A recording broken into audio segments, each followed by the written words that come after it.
Sekjen PDIP Hasto Kristianto menyindir cawapres terpilih Gibran Rakabuming Raka.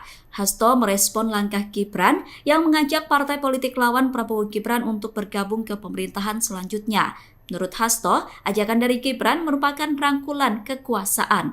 Pernyataan itu disampaikan oleh Hasto di Media Center TPN Ganjar Mahfud, Jakarta Pusat pada Kamis 21 Maret. Hasto kemudian mengatakan bahwa PDIP lebih memilih rangkulan rakyat daripada kekuasaan. Adapun pernyataan Gibran soal merangkul parpol lain untuk bergabung ke pemerintahannya disampaikan pada Kamis kemarin.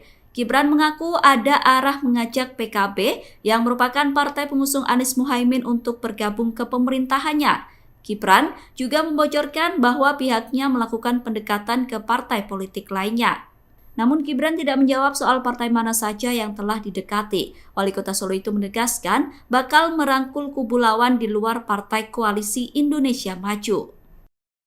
Download Tribun X sekarang, menghadirkan lokal menjadi Indonesia.